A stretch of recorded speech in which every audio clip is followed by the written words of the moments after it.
This is Chris. I got Kelly here from Fort Wayne, Florida. And I think we're going to talk about John Benet Ramsey. How are you, Kelly? Hello, how are you? I'm good. Good. So what got you interested in this case? I followed it from the very beginning when it very first started. I was just interested in it from the start. Okay. That was Christmas '96, I believe. Yes, 25 years, almost 25 years ago. Yeah, I was it just kind of hit me. So you followed since the beginning. Okay. Yes. So tell me what happened that night? They go to the Christmas party, they come home and Yeah, they come home, they put their daughter to bed, they go to bed themselves, and then the next morning they get up early and they find the ransom note and realize that she's gone and that she's been taken. All right. So they put her to bed and then they went to bed. Yes. And then Yes. so you said she's been taken. How did she get taken? What? Well, they were leaving for a trip. Actually, they were leaving for a trip early in the morning, so they planned on getting up early. So I think Patsy got up around 5 o'clock and went downstairs to make coffee, and that's when she found the ransom note. Somebody took her out of her bed and took her into the basement, although they didn't know she was in the basement at the time, but they took her into the basement and they attacked her and they killed her there, but they didn't realize that she was in the basement at the time. They thought that she was taken from the house. Somebody took her from her room. Yes. Took her down to the basement. Okay. Well, first thing, let's start with how did they get in the house? I believe they got in through a basement window. This is a huge house. This is like a 7,000 square feet home. It's got 4 floors in it. Right. So the parents' room was on the very top floor, and then the 2 kids' rooms were underneath there, and then there was the main floor and then the basement. So they took her from her bedroom and took her down into the basement. I believe they got in through the basement window, which was broken. If I remember right, the basement window was broken from the outside, from the inside out, and there was still debris and dust that had shown that nobody came in there. Also, there was snow around the Ramsey's house that showed no footprints. No, that's actually a lie. There was snow in the front yard. There was a little bit of snow on the front yard, not a lot, but the backyard had no snow whatsoever. So you wouldn't have been able to tell if there was footprints in the backyard, and that's where the basement window was in the backyard. Okay. So all right. So explain that about the window then. How come it's broken from the outside in? You think that well, that's also that's a lot of controversy also because it wasn't necessarily broken from the outside and there was some glass that was on the inside. Yeah. Okay. Yeah. So this intruder targeted the Ramseys. How did he know how to get in the house? My opinion is that the week before this happened, the Ramseys had what they called an open house, Christmas open house, because they were very prominent in the neighborhood, and they invited people into their home to take a tour and just look at everything in their house because they had a big, beautiful home. And this was a week prior, and there was almost 2,000 people that were in and out of that house on that day. So, I mean, that was in my opinion, that was a perfect opportunity for somebody to case the house. There was no record of who was in and out of the home. They didn't take, nobody signed their names or anything, but there was 2,000 strangers in that home a week prior. So in my opinion, whoever did this was one of those guests at that open house, and they got a layout of the house without, being suspicious at all. So one of these guests came in the house, looked around and think, hey, I'm going to come in there and rob the Ramseys in a week and kill their kid. That's what you're telling me? I kind of believe that. Yes, I kind of believe that it was a pedophile and that maybe they knew the Ramseys lived there, but I believe that they took that opportunity to go into the house undetected, and they got a perfect layout of the house. They were able to walk around the house and they got a tour of everything. So they knew where everything was basically. And I think they decided, that they had a lot of money and that they were going to try to extort money from them and in the meantime, take their daughter. Okay. So let's start Okay, so I'm going to go ahead and play along here for a minute. Even Okay. though I don't think. Let's just say somebody did break into that window. Now, the layout of the house.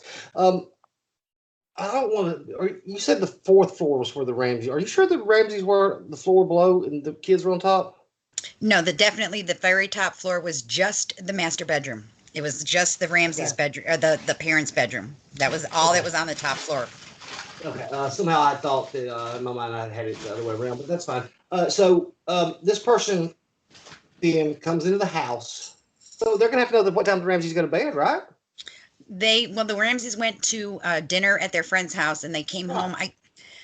Because it was Christmas Day, so they were invited there for dinner. So they went there for dinner, and they came home, and they were gonna be leaving early in the morning for a trip. They were gonna go on their plane and go. They were going on a trip to see John's older children, and so they went to bed early. I believe it was like 8:30 or 9 o'clock. They John Benet was already asleep in the car when they were on their way home, so they just laid her down in bed, and then I believe that the father stayed up just a few minutes later just to put his son to bed, and then everybody went to bed. What I mean is the intruder. He would have to know what time the Ramseys went to bed, right? He would have to know their routine. I believe Or the intruders broke in right after the Ramseys went for dinner. I believe that the intruder was laying in wait in the house. I believe there was two intruders for one, and I two. believe Wait. Two people in the house now. I believe that. Yes, I do believe there's two people. Okay, so they broke in and they waited. Yes, I think that they broke in as soon as the Ramseys left to go to dinner at the Whites. So how long have they been waiting there? How long have I, they been watching the house? I'd say 3 hours they were inside that house, No, just but how walking. long have they been watching for the Ramseys to leave? They could have If they been broke in, watching all day. They could have been watching all I day mean, it could because, have been. yeah, John Bonet Okay. was outside riding her bike. I think they watched her ride her bike outside before that they went to dinner. And I believe that as soon as the Ramseys left to go to dinner, the two people broke in at that time and they stayed in the house for about 3, maybe 4 hours while the Ramseys were at dinner. And they just had free reign of the house. They walked around the house and did what they wanted to do and decided what they were going to plan and did it from there. That's what I Okay. strongly believe. What evidence points to that? Fingerprints. The evidence that somebody came through the window, there's a scuff mark on the wall. There's a suitcase on the floor underneath the window that shows that somebody got in and out from that way. There is a bedroom across the hallway from John Benet's that if you're in that bedroom, there's a window, and that window gives you a view of the garage door, which if the Ramseys were coming home, they would come in through the garage door. So if you were in that room, you could see when they came home, and I believe they hid under the bed, and then they could watch them put John Bonet to bed from that bedroom also. And there's also proof that the dust ruffle was disturbed underneath the bed in that bedroom. Like if somebody was hiding underneath the bed and they just kind of lifted the dust ruffle, they could look and see clearly them putting John Bonet to bed, but they wouldn't have been seen because nobody, you wouldn't be able to see it from there. And I believe that's exactly what they did. I remember this thing about the suitcase. And I remember the scuff mark. Yes. I'm not even gonna argue that. All right, so now we have two people in the house, and Hmm.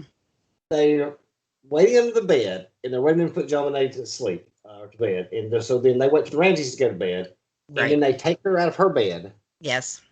With a stun and she gun. doesn't with a stun gun. Yes. Okay, when did she eat the pineapple? When did she? The pineapple, see, that's not necessarily, the pineapple was found in her digestive tract. It wasn't found in her stomach. And they Mhm. didn't say it was exactly pineapple. They said it was a pineapple-like substance, but it was in her digestive tract, which means she could have eaten that anytime 24 to 48 hours before she was killed. It wasn't in her stomach. And that's another thing that people are getting wrong. It was in her digestive tract. Okay. So it wasn't digested immediately before she was killed. It could have been almost 2 days before that she could have Two had that. days before you, yeah, 2 days before, 24 to 48 hours before, because it was in her it, digestive this, tract. she, the, 24 to 48 hours before, this pineapple Yes. sitting in her digestive tract. Yes. It was not Okay. found in her stomach. That was not found in her stomach, which makes a big difference. I also asked was when did she eat the pineapple? What's that? I said I didn't say anything about the stomach. I just asked when she ate the pineapple. Yeah, yeah, no, it Ramsey, was in her digestive the tract. So Ramsey, the Ramsey said she didn't eat any. well, they said that she didn't eat pineapple that day, but again, it was something that was written as pineapple-like substance. It was a brown substance that was found in her digestive tract, which could, like I said, which means it could have been digested anywhere from 48 to 24 hours before then. Mommy, I know I do. Hey, stun gun this kid. Take her downstairs. The brother doesn't hear it. No, I believe that when she was in her bed, they went in there and they stun gunned her so that she wouldn't fight, and you wouldn't hear that, and you wouldn't. I mean, it's quiet. It's if it just goes zzz. So I mean, Yeah, but the parents wouldn't hear it. I'm talking about Bert. He's not gonna wake up in Oh, this. no, his room is all the way on the other. It's on the same floor, but it's all the way on the other side of the hall. I mean, this is a huge house. Okay. So this is what time? 10, 9, 10 o'clock? No, I'm assuming when they came home at 8:30 or 9 o'clock, I'm assuming that they probably waited for the parents to go to bed. So maybe 10:30, maybe even 11. I don't know. Okay. All right. So from 11 o'clock, they use a stun gun and they take her down. Now, once they get her out of the bed, take me from there. What happens next? They get her out of the bed and they take her downstairs. They're going to go down that spiral staircase. I believe that they left the ransom note then. I believe they dropped the ransom note purposely on the steps then because I believe they were trying to take her out of that basement. They put her in a suitcase and they couldn't get the suitcase out the window. Oh, okay. Wait a second. So when did they rewrite the ransom note? They wrote the ransom note while the Ramseys were at the Whites eating dinner. They wrote the ransom note in that bedroom. When did they write the next copy? Well, there was only the final copy. I believe that they made a couple practice runs, and I believe they did all of this while they sat in that bedroom waiting for the Ramseys to come home. Because you gotta realize that the Ramseys were at dinner for 3 to 4 hours. So these guys had 3 to 4 hours to roam around the house and write a ransom note and rewrite a ransom note. And I mean, they could have. You're talking 3 to 4 hours, so they had plenty of time to do that. Okay, so they break in and Yes. they write and rewrite a ransom note and they drop it at the bottom of the stairs. Now, well, let's just stay with this ransom note for a minute. Why did they ask for the exact penny of his Christmas bonus? I believe that when they were in the house, like I said, they had 3 to 4 hours to roam around. John had a home office. I believe that they looked around at all his bills and all, whatever his personal stuff was in his home office. And of course, that bonus amount is going to be written somewhere in his home office. I believe that's where they got the amount for the ransom note. And I don't even know if they planned on leaving a ransom note at first, but I believe that they saw the money that he had and maybe, like I said, 3 to 4 hours, they probably got bored and said, Okay, but this man's worth millions. You're going to ask for that?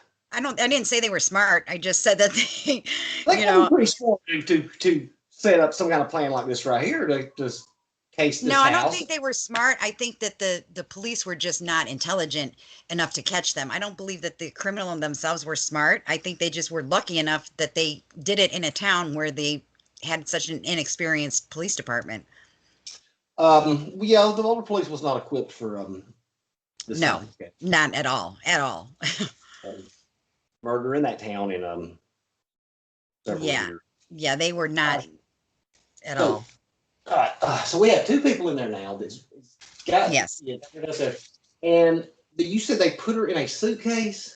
Yes, the suitcase that was by the window in the basement. I believe they put her in that suitcase trying to get her out of the house, but the suitcase wouldn't fit through the window.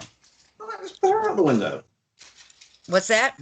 Why not just stick her out the window? She's out cold. Well, because if they walk out into the street carrying a 6-year-old girl, then they're going to look suspicious. But if they walk out into the street carrying a suitcase, they're not going to look as suspicious. Who's people walking out from a basement in the middle of the night carrying a suitcase ain't going to look suspicious? Not if they're, look, if they're coming out the basement window, yeah, but if they're just walking into the street to their vehicle or something, for example, like if they have a vehicle parked on the street, there's a long walk from the basement window to the street. So I would think that they would want to conceal her in a suitcase just in case somebody spotted them. Where if they were carrying a 6-year-old girl in their arms, then of course somebody's going to, right away suspect something. But maybe if they're just carrying a suitcase and they go to their car, put the suitcase in the trunk, nobody's going to, say anything. Maybe, that's my thought. That's just my opinion. So there were phrases used in that ransom note. Yes. Use your good Southern common sense or something like that, John. Yes. And he's not even from the South. Georgia? He's not from Georgia. She's from Georgia. They've lived, he's from Atlanta. He's from Michigan. He is from Atlanta, Georgia, but he wasn't born and raised there. He was, I forget exactly which city he was born and raised in, but it wasn't Atlanta, Georgia. He did work in Atlanta, Georgia, but Patsy was more of a Southerner than he was. Well, how did they know this information? Well, because his business came from Atlanta, Georgia, and because he had a very large business, and his business came from Atlanta. Where did the intruders get this information while they sitting up there writing the ransom note? It's public knowledge. Well, I mean, so but all right. So they put this together before they got in the house or after? They wrote the ransom note when they were in the house, I believe. I mean, when did they find out this information about John? Oh, when did they find out? Well, I'm guessing that maybe when they went and cased the house, they started doing some research. I mean, you could Google John's name and get any, you can Google anybody's name and get that kind of information on them if you wanted to. Yeah, I mean, if you wanted to, but yeah, they just picked the Ramseys out of Well, the Ramseys were very prominent. They had a lot of money. Everybody in that neighborhood was prominent. I mean, there weren't no poor people living there. Well, there wasn't any poor people living there, but he just made his company was just in the newspaper for making $1 million. They had a celebration for his company, and that was his company that he started. So if anybody did any research, they would realize that he was the CEO of that company, and then it just made $1 million, and that was just in the paper. They only asked for 180,000. Yeah, I know. I believe that was really stupid, but like I said, I didn't think they were the smartest criminals. I just think they were lucky enough to do it in a town where the police department wasn't that smart. Okay, so they get her downstairs and they can't get her out the window. Wait, what point did they molest her? I believe when they tried to get her out, when they couldn't get her out of the basement window, that's when they decided to molest her there in the basement and do what they were going to do there, because they decided, well, we can't get her out the window and we're not going to, do this for nothing. So you had two doctors with conflicting reports on it. One doctor said no. One doctor said no. They said that there was absolutely no evidence of prior abuse on her. And that's the other thing too, because you're going to get some people that are going to say yes there was, and some that are going to say no there wasn't. But if you look at the actual professional people that did the autopsy and that did the investigation and trust their findings, then you can see that she was not prior. There was no abuse prior, and she wasn't. She was abused with a paintbrush. There was penetration with a paintbrush only. And it was there was a paintbrush that was downstairs in the basement. Everything that they used whatever they could find in the basement, but the things that they couldn't find was the tape that they had around her wrists, which means they brought their own tape and they took their tape home with them when they left. So they came in there meaning to use that tape and the stun gun. And those were the things that weren't found on the scene and that they were gone. So those must be the things that they brought with them planning to use. The paintbrush and everything else, that was all found in the basement. Tell me again about this, because I remember this allegation about a stun gun. And what evidence does a stun gun use on this kid? There is 2 spots on her, one on her face and I believe one on her back. There are 2 round circles that are parallel to each other. They're the exact measurements of a stun gun. One side is a little darker than the other. And if you look very clearly, you can almost see there's a blue like lightning mark between the 2 circles, which is obvious proof of a stun gun. Those marks were not on her body Christmas night because there was a picture taken of her face, and those marks weren't on there. So it would have to be a stun gun. And in my opinion, and in Lou Smith's opinion, and most of everybody else, it was the markings of a stun gun. The detective, right? The Denver detective that was brought in. Lou Smith, yeah, he was brought in. He was a retired Denver police officer. Is that correct? Yes, yes. He solved over 200 homicides. He was the one. He was the one that came up with this Intruder theory. Yes, yes. Helped come up with this, facilitate this idea of a intruder. Right. Yes, he was the only one. The Boulder Police Department decided from the very minute that they found John Benet's body that the parents did it, and they screwed the investigation up from the very, very, very beginning. I mean, right from the beginning, they screwed it up, and they just continued to screw it up. So these two pedophiles, they molest her with a hairbrush or a paintbrush? A paintbrush, yes. Well, I mean, that's what got their jollies is a paintbrush. Evidently, and there was foreign DNA, a male foreign DNA. Both there's 3 different spots where there was male DNA that do not match the Ramsey family. I don't recall anything About what? I don't recall anything about male DNA. Oh yes, there's 3 spots of male DNA, and all those 3 spots match the same. I mean, it's one person. It's a male DNA profile under her fingernails, in her underwear, and on her long johns. All 3. I'll have to go back and look. Yeah, all 3, and they all match the same. So it was the same male DNA, and the male DNA does not match anybody in the Ramsey family. I'll have to go back and look at that because I don't recall that. Yes. I do recall that there was a pubic hair that was found that there was not a match for, but I don't recall anything about that. There was also animal hair found. There was also some there was sheep, what was it? Wolf dog hairs, a couple of wolf dog hairs that were found on her body also. I'll go right there. I'll have to go back and look at that because I do not recall anything about that. But let me ask you a question real quick. You just said under her fingernails, right? Yes. When did that take place? During the attack, I'm assuming because he knocked her out. So when did she came to?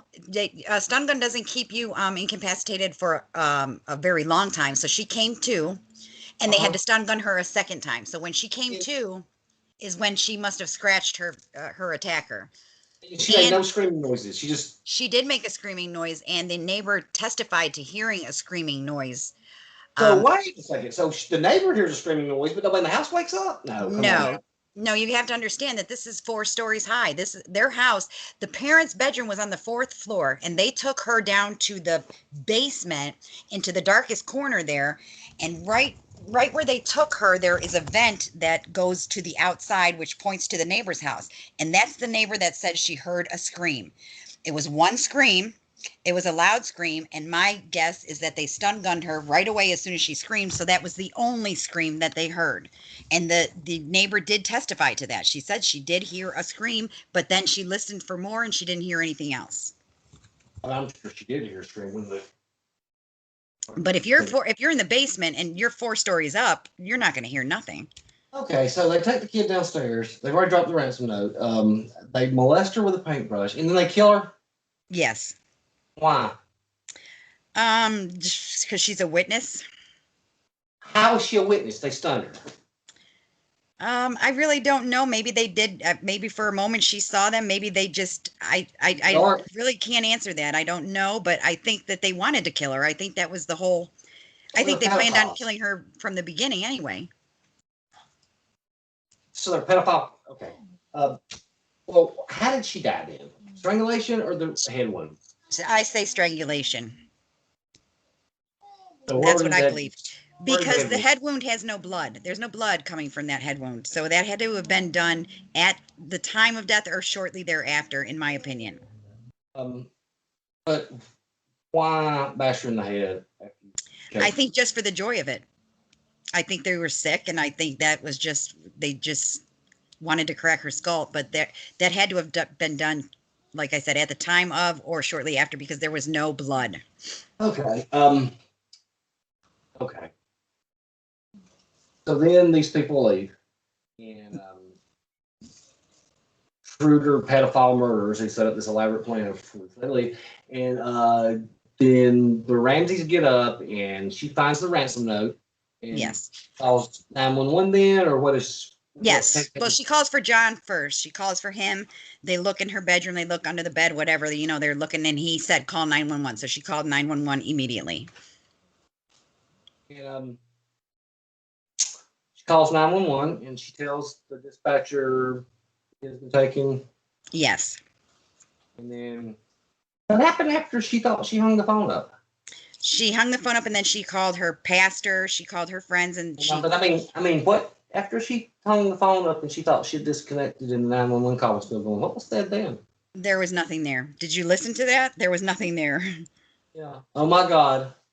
What have you done? No, did you hear that? I didn't hear that. That's impossible. They enhanced that. The FBI enhanced that, and there's no such thing. I don't hear it. Oh my God, what have you done? No, you have to We're listen not to that. You have to listen to that yourself if you didn't listen to it, because that is not there. That's just not there. Everybody can go listen to that. You can Google it. Okay. So John calls 911, and now what did this ransom note say? It was 3 call the pages. Right. It was 3 pages long. Yeah. It said, do not call the police. It said, we have your daughter. It was a bunch of jargon just written all in there. It was 3 pages long, but she started to read it, and she read it up until the part where it says, we have your daughter. And then she didn't read any further. She just screamed for John and looked for her daughter. But then afterwards, on the other next page, it said, do not call the police, do not whatever. But she didn't read that far. She just read it to where it said, we have your daughter. And she stopped reading and then ran upstairs to go check her room. So the police show up, and she's there with, when did she take the time to put on her makeup? I believe that she did that when she first got up, because she got up at 5 o'clock. They were supposed to be getting on an airplane. So she probably got herself ready, brush her teeth, whatever, and then walked downstairs to make the coffee. When you get up in the morning, do you usually put makeup on at 5 a.m.? No, I usually don't, but she's a beauty queen that came from the South, and I believe that she probably would, because her appearance meant a lot to her. Well, but she's going to put it on it when nobody's going to see it. Okay. Well, she was getting on an airplane. They were planning on getting on an airplane in the morning. So then police show up, and John's already made a search of the house. Yes. Family's there. Yes. And he goes and makes another search of the house. And the police didn't open up that door she was in, though, because the thing is she was in this little dark part of the basement, and the door was shut, and there was a hook latch on the door from the outside. So the police, when they searched the house, they didn't even bother to open up that door, because they thought if somebody went out that door, they wouldn't be able to hook latch it. You know what I mean? Like if they went through that door and got out that way, they wouldn't be able to hook latch it. So they never made an initial search. John made a search later when the cops said, go look around and see if anything's, different. Him and his friend went down there, and they did a search of the house, and that's when he opened up the door. And what did the friend say about how he found the kid? He just said that they searched the house from top to bottom, but they went to the bottom first, and his friend was just behind him, basically, helping him look, and he lifted up the latch and opened up the door, and he had to go inside and flip the light on, and that's when he found her. Kind of like he knew where she was at. No, I don't think so. I think that she just said, check the house from every corner from top to bottom. So they went down and started in the basement, because that would be the likely place. And he just went down to the very furthest room and was going to work his way forward. And that's when he found her. He didn't go there immediately. I mean, he stopped in a few places along the way and looked, and then found her. I mean, he wasn't down there for hours, but he went in order. He went in order. He went down the stairs, and he looked in order to where you would look, and that's when he found her. You did look in order to what? Look for what? A dead kid? No, like if you were going to go from room to room, like if you walk down into your basement and you have all these rooms, you would walk down the bottom of the steps, and you would look in the first room, and then the second room, and then the third room. You know what I mean? So he just kind of went in order, and that's when he found her. Yeah. Okay. So they find, and I think he puts a blanket on her. Is that right? Carries her upstairs? No, she was covered in a blanket already. He took the blanket off of her, and then he saw that she had tape over her mouth and that her wrists were bound together. So he ripped the tape off of her mouth and then tried to untie her wrists, but he couldn't. So he just scooped her up and ran up the stairs. So this is the kid that, with the tape over his mouth, that was screamed that the neighbor heard? Yes. How does she scream with tape over her mouth? I don't know when they put the tape over her mouth. I So mean, they got taped. maybe it was after the scream because she screamed. Maybe they did it maybe they put the tape on her mouth after she screamed because they didn't want it to happen again. I don't know. Would make sense though that you would put the tape on immediately if you brought the tape, wouldn't it not? It would, but if they stun gunned her and she was out, maybe they thought that she was going to stay out. So they didn't put the tape on her. And then when she came to and screamed, then they put the tape on her and stun gunned her again. It's just my opinion. They thought she was going to be out. You don't really need the tape then, do you? Yeah, I mean, that's just my opinion. So I don't know. So the blanket, said that she was covered in it.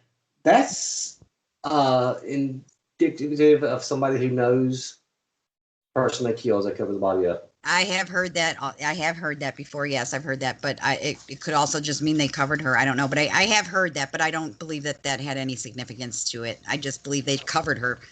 Maybe they were ashamed after they did it. I don't know. But I don't know what the psychological reason is. I don't remember what the psychological reasoning is behind that, but something about knowing the victim that you killed. Okay. So now she's been taken in, and the autopsy report. Why did the Ramseys not? Why did they not be interviewed separately? They weren't asked at first. They weren't asked to be interviewed separately, and when they were asked, all the Ramseys asked them to do was to come to their home to interview them there instead of having them come down to the police station because of the press. There was press everywhere, and they had just lost their daughter, so they said, they gave hair samples, they gave handwriting samples, they gave DNA samples, they gave every sample that they asked them to give, and they did not refuse to do the interview. They just asked that the interview be done at their home, or not their home, the home they were staying in, instead of them coming down to the police station. I'm glad you mentioned handwriting samples because I almost forgot about that. What did they say about the handwriting samples? They said that John definitely did not resemble any, and they said there were certain letters that Patsy did resemble, but these letters were the letter C. I mean, how many different ways can you write the letter C? And but not one of them said that she wrote the note. Not one of them said. But they did not rule her. She was not ruled out. She was not ruled out by some experts, but they none of them said that she definitely wrote the note. But there was. I will concede that point, but she was not ruled out. She was not ruled out by two. I think there was two different people that did not rule her out. Right. I'll concede that she was not. They did not say that she was, but they could not rule her out. Right. Have you ever seen Patsy's interrogation interview? Most of it, yes. Where she's in there with the fake tears. I don't believe those were fake. I believe she was frustrated. I believe she was a strong Southern woman who didn't want to show, she didn't want to break down in front of everybody, but I believe that she was pissed off, and I believe that she was trying to put it across in a classy way, and I believe everything that she said to be genuine. I really do. About that. What's that? About that story. If her in there with those cops. With her in the cops? Yeah, you believed her? I totally did, yes. Okay. I did. I really do. I did believe her. I believe the 911 call was genuine.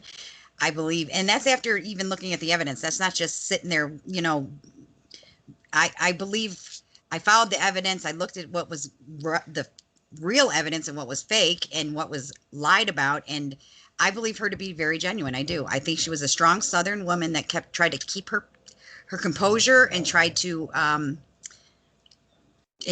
get them to listen to her. And I just believe that they didn't believe her from the beginning. Okay, so these two pedophile intruders break in and kill the kid. And never done this before, and they never did it again. I don't think that either. I believe that I don't believe they murdered anybody before her, but I believe that there was a whole slew of like peeping Tom incidences in that neighborhood before this. There was a couple of break-ins. I recall one intruder from the story that happened several months before. Yes, there was quite a few, and Quite a few intruders. I don't think not that's correct. intruders. No, no, no. Like peeping tom incidences where um they were caught. I forget exactly how many or what dates they were, but there was a couple that was caught peeping in on the little girls, the younger girls, and after that, after the John Benet case, all those stopped. Everything stopped. There was no more of those cases around. There was no more, none of those crimes happening after that. Those people don't stop doing that. No, they don't. They just go to a different area and do it there. So they're just traveling around Colorado. No, I believe one of them is dead. I believe one of them. I believe. Okay. Yeah. Maybe that Ramsey's didn't do it, and maybe there was an intruder. Mm-hmm. Maybe that intruder knew the layout of the house. Maybe that person could gain access to the house. Maybe John Benet would have went willingly with this person downstairs. It's possible, maybe that person told her that he was going to pay her a special visit the night after Christmas. Maybe his wife had wrote a play about this. Yes, yes, I know who you're talking about. Very strange, very strange. I thought twice about him myself, especially because of the fact that his daughter herself was kidnapped and right on Christmas. I just don't. I think he was too old at the time. I just don't think it was him. That's a lot of coincidence. I know. I agree with you there. I do. I agree with you there 100%. Because when people ask me, who I think did, I said, to me, it was Burke or him, and it's just the coincidences with that story. That's just too. I mean, that's just a lot to. I got to agree with you there. I do. I agree with you there that there's a lot of coincidences, but I think, and it goes really against my better judgment because I say there's no such thing as coincidences when it comes to homicide, but I really do think it was a coincidence, and I think he was too old at the time. He couldn't have pulled it off. But I definitely know it was not Burke. That's for sure. And the fact that people will still accuse him of doing it is just insane to me. But my strongest suspect is Michael Helgoth, and that's who I think was one of the intruders. Oh, I'm gonna have to write that down. I'm not. Who is this person? I don't think I've. Michael Helgoth. Michael Helgoth. He was I forget how old he was. He's in his 20s. He was. You got to look him up and see. I will. Yeah, I believe he was one of the people that was there, and he also had sheepdogs. They found sheepdog clothing or wolf dogs. They had found wolf dog hairs on her. There's a lot of coincidences. He had high-tech boots. He had a stun gun in his house when they found him dead. And there's a lot of coincidences with him also, and I find him to be the strong suspect. I think that's beginning to ring a bell now, somewhere in the depths of my brain. But I'm going to write that down and look that up. Okay, yeah, do that. It's very interesting. Okay, so something I always ask people at the end, because I don't have any more questions. Is there anything you wanted to add? So if you were going to, all right, so you said it was an intruder. Now, what I want you to do is I want you to turn around and I want you to convict the Ramseys. What evidence would you use? I don't think I don't really think I can. All the evidence points completely and totally away from them. I believe the Boulder Police Department screwed this case up so badly, and they stuck to their guns with trying to convince the world that the Ramseys were guilty, and there's just so many mistakes. Steve Thomas lied about so many things. He purposely gave the media false information to try to convict the Ramseys. I mean, it was just, there was so much, what's the word? I don't even know. There was just so many mistakes made, and it's insane how I mean, Steve Thomas wasn't even a homicide detective. He worked in traffic. He was he was Yeah, I remember Steve Thomas. yeah, he was promoted to homicide detective like 3 months before the murder. Never once did he even investigate a murder, never even seen one. And his theory is based on her Patsy getting angry over a bedwetting situation when the bed wasn't even wet. He's just in my eyes, he's a moron. He was just a moron, and he had no idea what the hell he was doing, and he had no I never business. fought the bedwetting theory. That was. Yeah, I never did either, and the bed would have to be wet for that. I mean, for Well, one, but I didn't see. I didn't see her losing it over that and killing the kid. no, I don't see that either. She's a fourth. She's a fourth. She had 4-stage cancer, and she survived it. And I think that her priorities were not. I mean, I think that if her daughter wet her bed, she's not going to freak out. You know what I mean? It's just you have a different perspective on life when you survive something like that. You need to give me. I mean, as far as like that, you need to give me a better theory than that. Than the kid. Yeah, he had everything all wrong. Steve Thomas had everything all wrong. He was actually the biggest clown. I mean, that was in the leader there. He had no idea what he was doing, and he really made a real mockery of the whole case. Him and a few others. Alex Hunter had no intentions of taking that case to trial, which I don't blame him because I don't think it would have been hard. I think for him to win. Well, that was his point. He was right though, because he couldn't indict them because he knew that if it went to trial, they couldn't find him guilty. So why did he even take it to a grand jury? I mean, because I like I said, I don't blame him for not taking because he wouldn't have been. He would not have been able to get 12 people, in my opinion. I could be wrong, but no, definitely not. Not with the evidence that they had. But they had to take it to grand jury because the press was so adamant on finding, because they had so much pressure from the press, and this became a nationwide case. So they felt the pressure, and they felt the need to do something. So they figured, well, we'll take them to grand jury and see what happens. And they fought very hard to keep Lou Smith out of the grand jury because they didn't want his opinion in there. But Lou Smith was able to speak during the grand jury, and they never indicted the Ramseys on murder. They indicted the Ramseys on a something stupid like allowing their child to be put in the position to be abused or murdered, which is just bullshit. I mean, that's just it's nothing. I mean, that means nothing. Now that you said that, I've forgotten exactly what the charge was that they indicted them on. Well, all right, Kelly. I think that's about it for me. Do you have anything you wanted to add with it? Let me see. I don't think so. I feel that the Ramseys have been they've been put through the ringer for 25 years, and I think the problem lies now in the Boulder Police Department because they're holding on to all the evidence because they know they screwed up this case, and they know that if the murder is actually found, they will be proven to have been wrong, and they crucified this family for 25 years, and they don't want to admit to their mistakes. And I think if the Boulder Police Department would give up the evidence and allow the DNA evidence to go into a genealogy database, we could find out who did this very easily by doing that. But they won't give it up because they know that they would be proven wrong, and that's what's holding this case up. I mean, the evidence is there. They can solve it.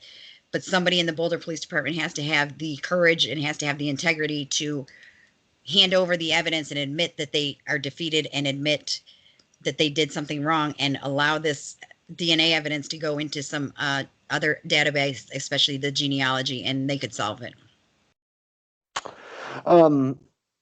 Let me tell you a funny story, or not a funny story, a story we in this in just a second. About that. Okay. I guess that's it on my end. I mean, thanks for coming on. It's been a pleasure to have you.